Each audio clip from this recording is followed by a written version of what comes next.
इस कहानी की शुरुआत में हमें एक बैंक दिखाया जाता है जो दुनिया के सबसे मुश्किल बैंक्स में से एक था, जहां घुसना लगभग नामुमकिन माना जाता था। इस जगह की सिक्योरिटी इतनी खतरनाक थी कि चोरी से जुड़ी किसी भी छोटी हरकत पर 15 गार्ड्स तुरंत गोली चलाने के लिए तैयार रहते थे। इसके अलावा पूरे बैंक में कैमरास का बहुत बड़ा जाल लगा हुआ था, जिनमें मोशन सेंसर्स भी लगे थे। अगर कोई हलचल होती तो तुरंत अलार्म बज जाता और पूरा सिक्योरिटी सिस्टम चालू हो जाता। सबसे डरावनी बात यह थी कि बैंक के ठीक सामने स्पेनिश आर्मी का हेडक्वार्टर्स था, जहां हर समय 500 मरीन्स हथियारों के साथ तैयार रहते थे ताकि किसी भी हमले का जवाब तुरंत दिया जा सके। लेकिन मुश्किलें यहीं खत्म नहीं होती थीं। इस बैंक का हेड ऑफ सिक्योरिटी पहले नेशनल सिक्योरिटी एजेंसी में क्राइम और टेररिज्म के खिलाफ डायरेक्टर रह चुका था। उसका नाम गुस्तावो था और वह बहुत चालाक और निर्दयी आदमी था। गुस्तावो हमेशा हर छोटी चीज पर नजर रखता था। उसे किसी पर भरोसा नहीं था और उसे जरा सा भी शक होता तो वह तुरंत एक्शन लेता था। इसलिए इस बैंक में चोरी करने का सपना भी लोग देखने से डरते थे। लेकिन इतनी मुश्किलों के बाद भी कुछ थीव्स ने इस बैंक में घुसने का प्लान बनाया,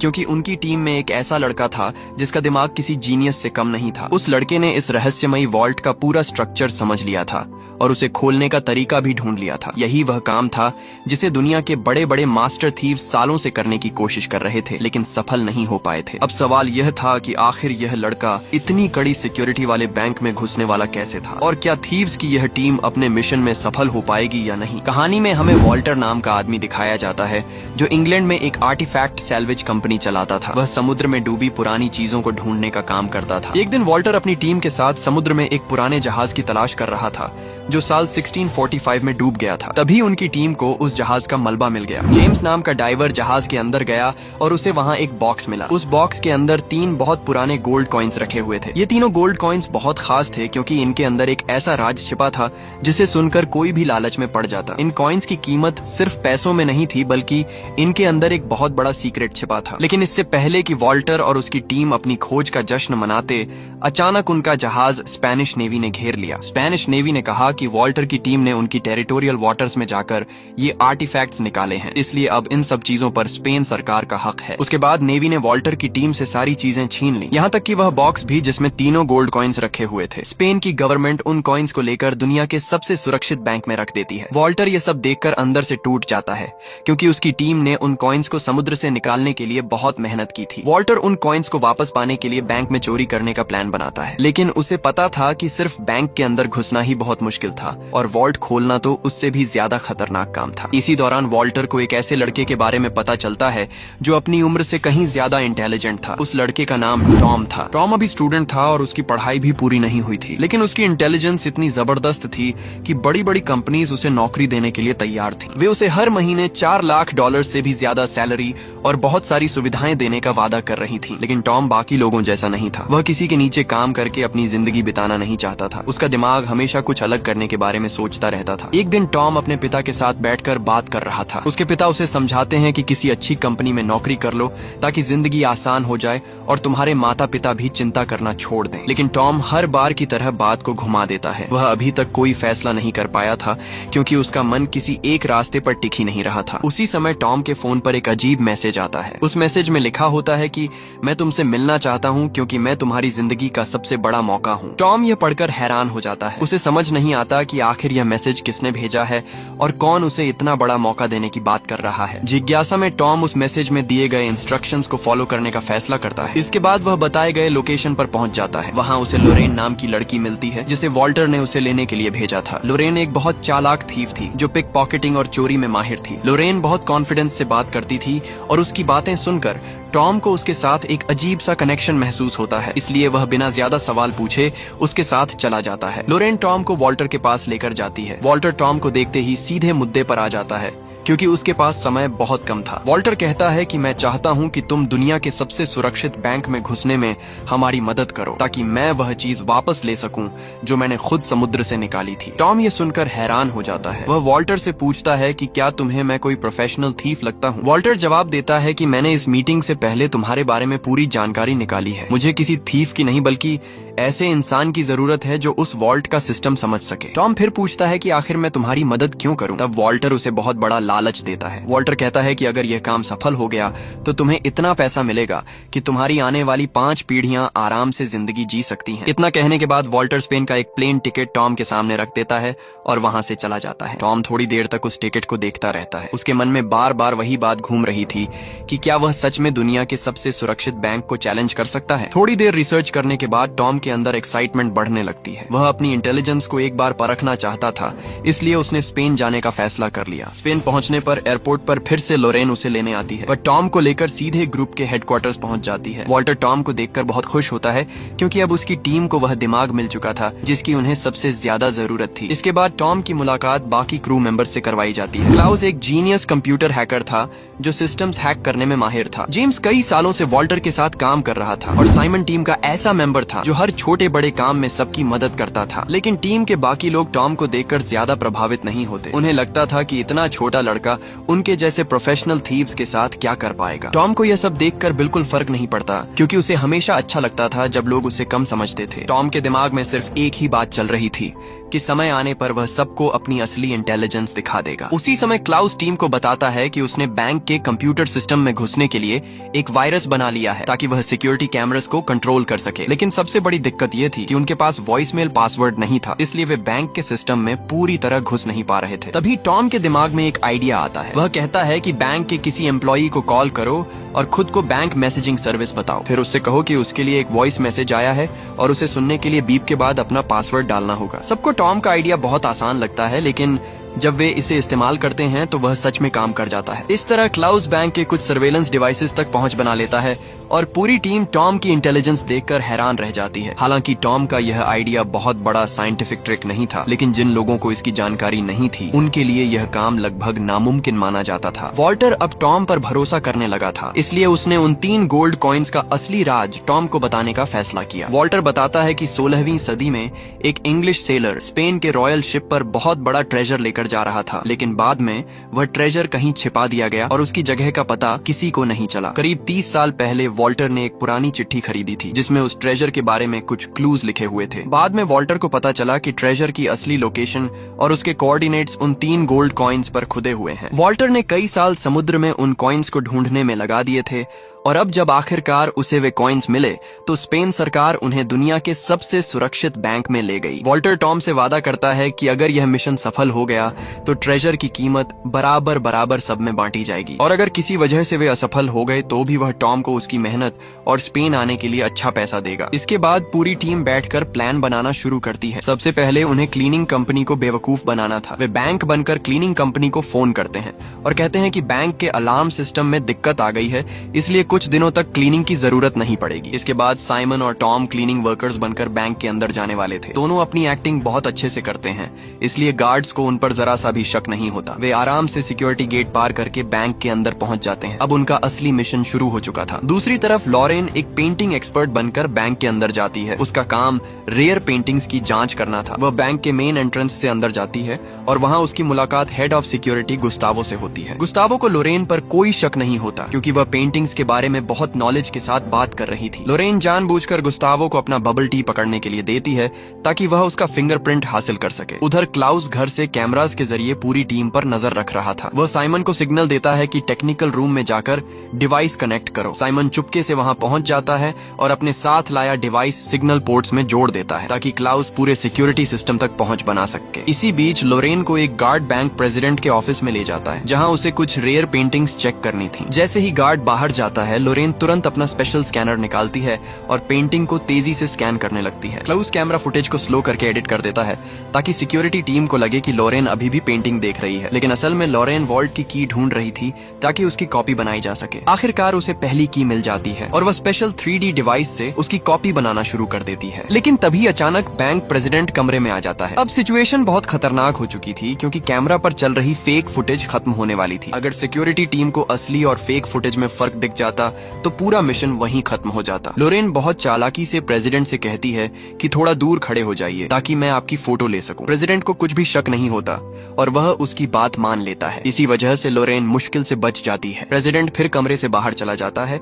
और लोरेन जल्दी से दूसरी की को भी स्कैन करने लगती है। उधर टॉम का काम वॉल्ट की ऊपर से स्कैनिंग करना था ताकि उसका पूरा स्ट्रक्चर समझा जा सके। टॉम चुपके से मीटिंग रूम में जाता है और टेबल के नीचे स्कैनर चालू कर देता है, लेकिन तभी अचानक कुछ लोग मीटिंग के लिए कमरे में आ जाते हैं। अब टॉम के पास छिपे रहने के अलावा कोई रास्ता नहीं था। एक आदमी के हाथ से कुछ पेपर्स नीचे गिर जाते हैं और वह उन्हें उठाने के लिए नीचे झुकने ही वाला होता है, लेकिन तभी अचानक अलार्म बज उठता है और वहां मौजूद सभी लोग बाहर भागने लगते हैं। टॉम बहुत मुश्किल से पकड़े जाने से बच जाता है। और दोस्तों, अगर अभी तक आपको टॉम का यह हाई IQ प्लान पसंद आ रहा है तो जल्दी से वीडियो को लाइक कर दो और चैनल को सब्सक्राइब भी कर लेना, क्योंकि आगे कहानी और भी ज्यादा मजेदार होने वाली है। अब पूरी सिक्योरिटी फोर्स अलर्ट हो चुकी थी और सामने मौजूद आर्मी भी कॉम्बैट पोजीशंस लेने लगी थी। अलार्म बजते ही पूरे बैंक में हड़कंप मच गया। सामने मौजूद आर्मी तुरंत हरकत में आ गई और सोल्जर्स ने बैंक को चारों तरफ से घेर लिया। हेड ऑफ सिक्योरिटी गुस्तावो ने तुरंत आदेश दिया कि जब तक जांच पूरी नहीं होती तब तक कोई भी इंसान बैंक से बाहर नहीं जाएगा। उधर लॉरेन दूसरी की कॉपी बनाकर उसे वापस रखने ही वाली थी कि तभी प्रेसिडेंट वहां पहुंच जाता है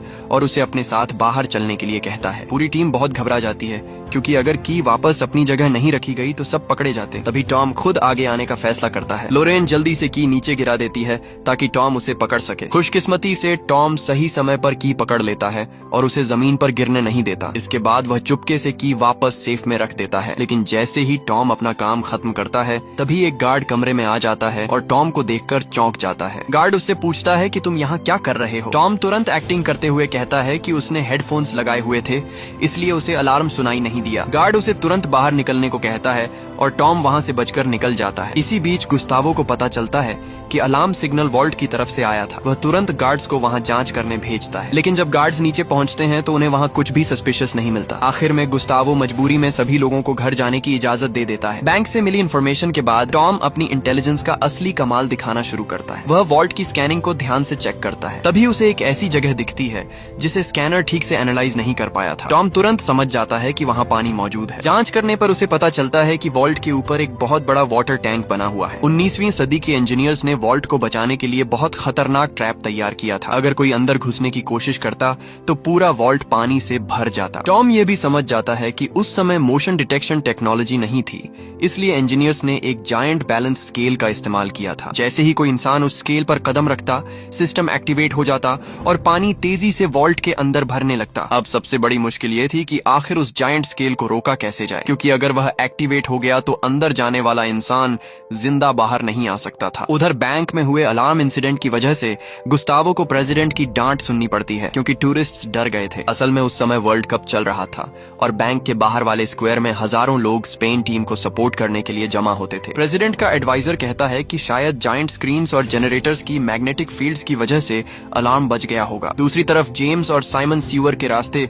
जायंट स्केल के नीचे तक पहुंच जाते हैं ताकि उसके स्ट्रक्चर को समझा जा सके। वहां पहुंचकर उन्हें पता चलता है कि टॉम सही था। वह स्केल पुराने समय की इंजीनियरिंग का एक जबरदस्त नमूना था, लेकिन सबसे बड़ी परेशानी अभी भी बाकी थी। वॉल्ट तक रास्ता बनाने के लिए ड्रिलिंग करनी पड़ती और उसमें कम से कम 15 दिन लगते। अगर वे जल्दी करने के लिए तेज ड्रिलिंग करते तो बहुत आवाज होती और गार्ड्स उन्हें पकड़ लेते। उनकी पूरी उम्मीद वर्ल्ड कप पर टिकी हुई थी, क्योंकि उसी दौरान बाहर बहुत ज्यादा भीड़ होती थी। लेकिन प्रॉब्लम यह थी कि फाइनल मैच सिर्फ 8 दिन बाद होने वाला था और उनके पास बहुत कम समय बचा था। इतनी मुश्किलों को देखकर वॉल्टर हार मानने के बारे में सोचने लगता है। बाकी टीम भी धीरे धीरे उम्मीद खोने लगती है, लेकिन कई बार मुश्किल समय इंसान के दिमाग को और तेज बना देता है। एक दिन वॉल्टर सामने वाली बिल्डिंग की छत पर चढ़ जाता है और वहाँ उसे एक जरूरी चीज दिखाई देती है। जब नीचे फुटबॉल फैंस जोर जोर से चिल्लाते थे तब मोशन डिटेक्शन कैमरास क्राउड की तरफ फोकस हो जाते थे। इसका मतलब था कि अगर सही समय चुना जाए तो वे ऊपर से बैंक में घुस सकते थे। लेकिन ये प्लान तभी पॉसिबल था जब स्पेन की टीम फाइनल तक पहुंचती। कुछ समय बाद उनकी किस्मत साथ देती है और स्पेन टीम सेमीफाइनल जीतकर फाइनल में पहुंच जाती है। अब उनके सामने सिर्फ एक ही चैलेंज बचा था, किसी तरह उस जायंट स्केल को रोकना ताकि वे वॉल्ट तक पहुंच सके। इसी दौरान गुस्तावो बैंक के कंट्रोल रूम में ड्यूटी कर रहा था। तभी उसने कुछ सैनिटेशन वर्कर्स को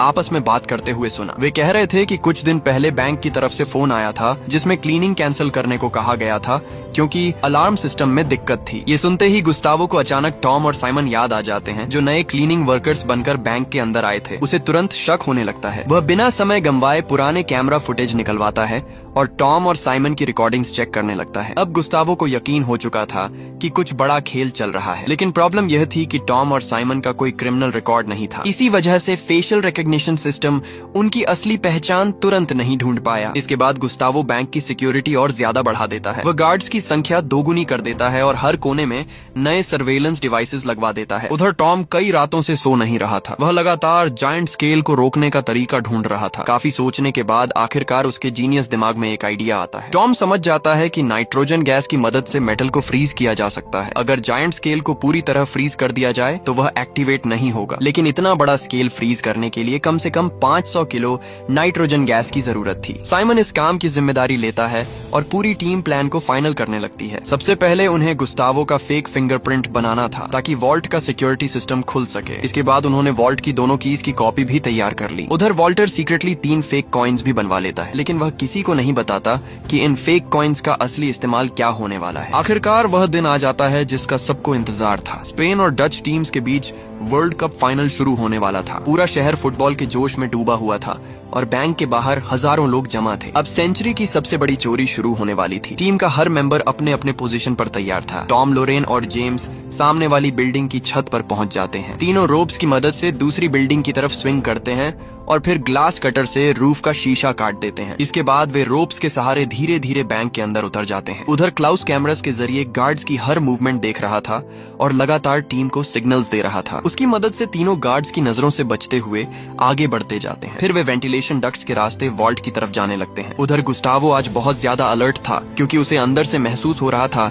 कि थीव्स आज ही अटैक करेंगे। इसलिए वह खुद कंट्रोल रूम में बैठकर हर चीज पर नजर रख रहा था। कुछ देर बाद टॉम, लोरेन और जेम्स वेंटिलेशन डक्ट के जरिए एक बहुत बड़े खाली हिस्से तक पहुंचते हैं। दोनों बिल्डिंग्स के बीच बहुत गहरी खाई जैसी जगह थी जिसे पार करना आसान नहीं था। तीनों जल्दी जल्दी एक लैडर जोड़ते हैं ताकि दूसरी तरफ पहुंच सकें। जेम्स सबसे आखिर में लैडर पर चढ़ता है, लेकिन जब वह बीच में पहुंचता है तभी लैडर फिसलने लगती है। जेम्स पूरी ताकत से जंप लगाने की कोशिश करता है, लेकिन उसका बैलेंस बिगड़ जाता है। खुशकिस्मती से टॉम सही समय पर उसका हाथ पकड़ लेता है और जेम्स मौत के मुंह में जाने से बच जाता है। उसी समय क्लाउस वॉल्ट के पहले सिक्योरिटी डोर का कोड हैक कर लेता है। अब तीनों पहला डोर खोलकर अंदर पहुंच जाते हैं, लेकिन उनके सामने अभी भी एक और बहुत मजबूत सिक्योरिटी डोर मौजूद था। अब गुस्तावो के फेक फिंगरप्रिंट और दोनों कीज का इस्तेमाल करने का समय आ चुका था। ये डोर तभी खुल सकता था जब 3 लोग एक साथ सिस्टम इस्तेमाल करें। फिंगरप्रिंट और दोनों कीज मैच हो जाते हैं और आखिरकार वॉल्ट का अंतिम दरवाजा खुल जाता है। अब उनके सामने वह जायंट स्केल मौजूद था जिसके ऊपर वॉल्ट का पूरा फ्लोर बना हुआ था। नीचे सीवर में मौजूद साइमन को सिग्नल मिल जाता है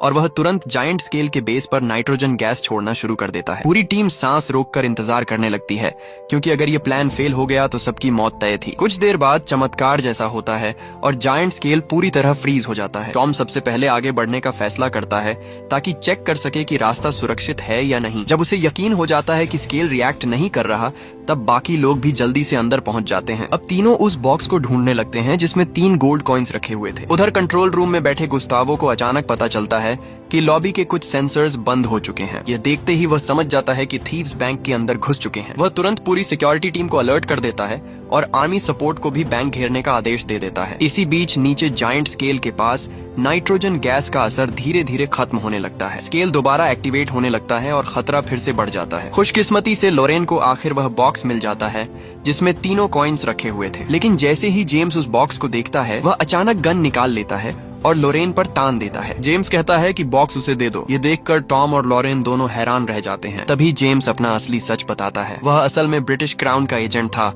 और उसका मिशन उन कॉइन्स को इंग्लैंड वापस ले जाना था। उधर जायंट स्केल अब पूरी तरह नॉर्मल होने लगा था और वॉल्ट का ट्रैप फिर से एक्टिवेट हो चुका था। सिचुएशन बहुत खतरनाक हो गई थी, इसीलिए लोरेन मजबूरी में बॉक्स जेम्स की तरफ फेंक देती है। इसके बाद वह टॉम के साथ बाहर निकलने की कोशिश करती है, लेकिन तब तक बहुत देर हो चुकी होती है। वॉल्ट का भारी दरवाजा तेजी से बंद हो जाता है और और तीनों अंदर फंस जाते हैं। अचानक पाइप से बहुत तेज पानी निकलना शुरू हो जाता है और पूरा वॉल्ट पानी से भरने लगता है। उधर सोल्जर्स भी मधुमक्खियों की तरह बैंक के अंदर घुसने लगते हैं। वॉल्ट के अंदर पानी तेजी से ऊपर बढ़ रहा था। कुछ ही मिनटों में वहाँ सांस लेना मुश्किल होने वाला था, लेकिन जेम्स पहले से इस ट्रैप के बारे में जानता था, इसलिए वह अपने साथ डाइविंग टूल्स लेकर आया था। प्रोफेशनल डाइवर होने की वजह से जेम्स बिना घबराए पानी के नीचे चला जाता है और ड्रेनेज पाइप से निकलने की कोशिश करने लगता है। लेकिन टॉम और लोरेन बहुत बुरी तरह फंस चुके थे। पानी अब उनके गले तक पहुंच चुका था। अगर पानी नहीं रुका तो दोनों की मौत पक्की थी। तभी मौत के इतने करीब पहुंचकर टॉम का जीनियस दिमाग फिर काम करता है। टॉम अचानक समझ जाता है कि इस प्रॉब्लम का जवाब वेट में छिपा है। वो तुरंत साइमन को कहता है कि जायंट स्केल पर जितना हो सके उतना ज्यादा वजन डालो। साइमन बिना समय गंवाए खाली नाइट्रोजन गैस सिलेंडर स्केल पर रखना शुरू कर देता है। इतना ही नहीं,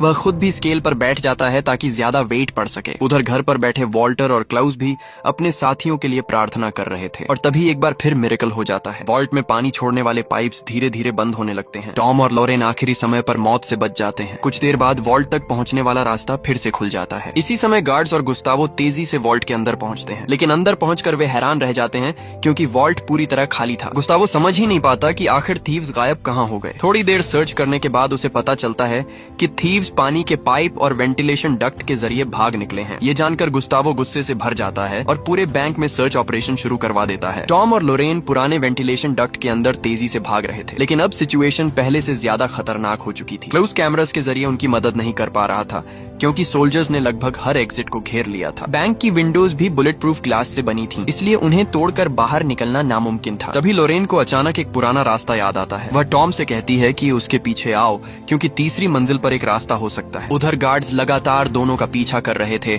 और गुस्तावो को पूरा भरोसा था कि अब थीव्स ज्यादा दूर नहीं जा पाएंगे। टॉम और लोरेन तेजी से भागते हुए बैंक प्रेसिडेंट के ऑफिस में घुस जाते हैं। गुस्तावो ये देखकर बहुत खुश होता है क्योंकि उसे लगता है कि दोनों खुद उसके जाल में फंस गए हैं। लेकिन जब गार्ड्स ऑफिस का दरवाजा तोड़कर अंदर घुसते हैं तब वहाँ कोई भी नहीं होता। ये देखकर सब हैरान रह जाते हैं। असल में जब लॉरेन पहले पेंटिंग्स चेक करने इस रूम में आई थी तब उसने नोटिस किया था कि प्रेसिडेंट स्मोकिंग करने के लिए अक्सर एक विंडो खुली छोड़ देता है। उसी विंडो के रास्ते टॉम और लोरेन बाहर निकल चुके थे। गुस्तावो नीचे सड़क की तरफ देखता है और उसे दोनों की परछाइयां भीड़ में गायब होती दिखाई देती हैं। गुस्से में गुस्तावो गन निकालकर दोनों पर गोली चलाना चाहता है, लेकिन तभी उसका एक आदमी उसे रोक देता है। वह कहता है कि नीचे हजारों लोग मौजूद हैं और अगर गोली चली तो बहुत बड़ा हादसा हो सकता है। इसके बाद गुस्तावो सोल्जर्स को आदेश देता है कि ब्लैक कपड़ों में भाग रहे दोनों थीव्स को तुरंत पकड़ो। लेकिन टॉम और लॉरेन पहले से इसके लिए तैयार थे। दोनों तुरंत अपने ऊपर के काले कपड़े उतार देते हैं और फुटबॉल सपोर्टर्स की तरह क्राउड में मिल जाते हैं। इतना ही नहीं, दोनों एक दूसरे को हग करने लगते हैं और ऐसे बिहेव करते हैं जैसे कोई नॉर्मल कपल हो। अब सोल्जर्स दोनों को पहचान ही नहीं पाते और मजबूरी में सर्च बंद करनी पड़ती है। कुछ समय बाद वॉल्टर मार्गरेट नाम की महिला से मिलने जाता है। मार्गरेट और जेम्स दोनों इंग्लैंड की इंटेलिजेंस एजेंसी के एजेंट्स थे। वॉल्टर चाहता था कि कॉइन्स के बदले कोई डील हो जाए, लेकिन मार्गरेट सीधे उसे धोखा दे देती है। उधर जेम्स तीनों कॉइन्स लेकर इंग्लैंड पहुंचता है और एक प्रोफेसर की मदद से ट्रेजर की लोकेशन ढूंढने की कोशिश करता है। लेकिन जेम्स ये नहीं जानता था कि वॉल्टर को पहले से उस पर शक था। इसीलिए वॉल्टर ने लॉरेन से असली कॉइन्स बदलवा कर फेक कॉइन्स रखवा दिए थे। अब जेम्स और मार्गरेट जिन कॉइन्स को असली समझ रहे थे वे नकली थे। उन फेक कॉइन्स पर ट्रेजर के सही कोऑर्डिनेट्स थे ही नहीं। ये बात पता चलते ही जेम्स और मार्गरेट दोनों गुस्से से भर जाते हैं। दूसरी तरफ फ्रांस के पश्चिमी हिस्से में मौजूद एक आइलैंड पर वॉल्टर की पूरी टीम आराम कर रही थी। मिशन पूरा होने के बाद अब सभी काफी खुश थे। टॉम ने भी अब पायलट लाइसेंस हासिल कर लिया था और वह प्लेन उड़ाना सीख चुका था। तभी लॉरेन तीनों असली कॉइन्स निकालती है और उनमें दिए गए कोऑर्डिनेट्स चेक करने लगती है। लेकिन कोऑर्डिनेट्स देखकर पूरी टीम चौंक जाती है। ट्रेजर किसी पुराने आइलैंड या समुद्र में नहीं बल्कि इंग्लैंड के एक और बड़े बैंक में छिपा हुआ था और यह बैंक भी दुनिया के सबसे मॉडर्न और हाई सिक्योरिटी बैंक्स में से एक था। अब उनके सामने एक नया चैलेंज खड़ा हो चुका था। चारों समझ जाते हैं कि असली एडवेंचर अभी खत्म नहीं हुआ है। अब उन्हें उस नए बैंक में घुसकर ट्रेजर हासिल करना था। कहानी यहीं खत्म होती है और आगे उनके नए मिशन की शुरुआत होने वाली थी। अगर आपको ये मूवी पसंद आई हो तो वीडियो को लाइक जरूर करना और चैनल को सब्सक्राइब भी कर लेना ताकि ऐसी और मजेदार मूवीज आप तक पहुंचती रहें।